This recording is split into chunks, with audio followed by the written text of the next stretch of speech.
Mtazamaji, karibu sana katika makala hii maalum. Makala hii inakwenda kuangazia umuhimu wa sakramenti ya Ekaristi.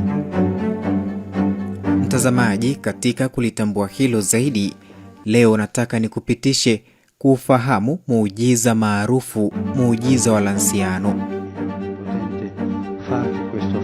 Muujiza huu ulifanyika mwanzoni mwa karne ya 7 wakati mtawa Basilia alipokuwa akisoma misa. Baada ya kubariki mkate na divai, alianza kuona mashaka kama kweli katika kalisi ile na mkate ule ni kweli ni mwili na damu ya Kristo. Wakati huo huo, wakiwepo mashahidi wengi, ghafla aliona hostia ile ikibadilika kuwa sehemu ya mwili hai na divai kuwa damu halisi iliyoganda katika matone 7 ya ukubwa tofauti.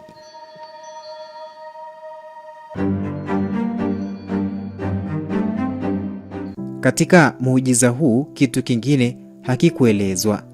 Kilitokea tarehe 12 Februari mwaka 1574 mbele ya askofu mkuu Rodriguez na umati wa watu ulipopima kila tone la damu ile, ambapo matone yalikuwa na ukubwa tofauti. Kila tone likawa na uzito wa matone 5 pamoja. Kwa maana hiyo, Bwana alitaka kutuonyesha kuwa kanisa linafundisha kwamba Kristo yupo katika kila kipande cha hostia iliyobarikiwa na kila tone la mvinyo iliyobarikiwa. Muujiza huu wa nyama na damu ulifanywa majaribio kwa muda mrefu. Kati ya Novemba mwaka 1970 na mapema Machi mwaka 1971 ulifanyika uchunguzi mkali wa maabara uliofanywa na maprofesa Linoli na Betroli kutoka chuo kikuu cha Siena. Mwaka 1973 tume ya madawa ya UNESCO ilithibitisha matokeo ya uchunguzi wao kwa majaribio 500 yaliyochukua miezi 15. Na hii ni uamuzi baada ya majaribio yaliyoenezwa dunia nzima. Matokeo yalisema ile ni damu kweli na mwili kweli. The blood is true blood. Damu ile na mwili ule vinatoka kwenye mwili wa binadamu. Nyama, mwili, ile ni tishu za moyo, kitaalamu myocardium. Mwili ule na damu vina damu ya aina moja, yani group AB. Picha ya damu ile inalingana na damu ya binadamu iliyochukuliwa kwenye mwili wa binadamu siku ile ile. Mwili na damu ile ni vya binadamu wa kweli. Hakuna alama za kujipenyeza, dawa za kutunza visioze. Jinsi nyama ilivyokatwa kutoka kwenye moyo ilihitaji ujuzi wa pekee kabisa wa mtaalamu wa madawa. Hakuna dalili zinazoonyesha hata za kuanza kuoza kwa mwili ule ama damu, ingawa vimekuwepo kwa karne nyingi mpaka sasa. Mwili huo na damu huheshimiwa hata leo katika kanisa la Mtakatifu Francis.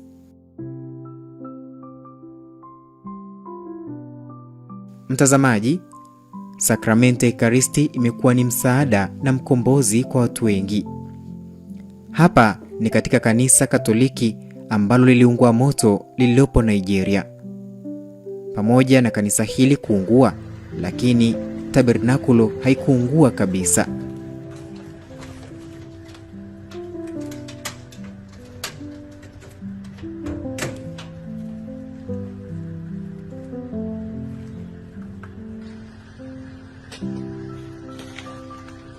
Hii ni sehemu pia ya muujiza.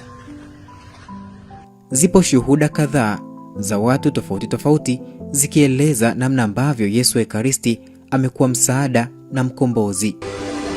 Hakikisha unaweka nia juu yake, kwa sababu anahitaji utulivu na wewe pia unahitaji utulivu.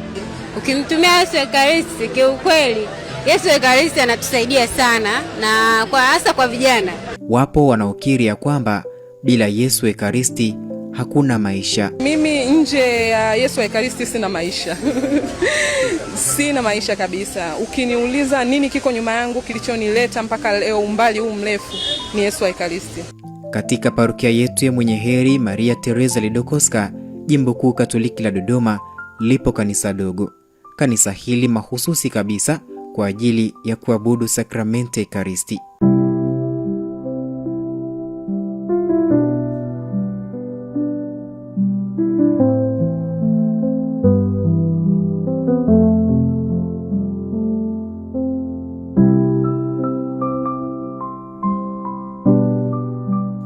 Karibuni katika parokia ya Mwenye Heri Maria Teresa Lidokoska. Endelea kutufuatilia kupitia mtandao yetu ya kijamii.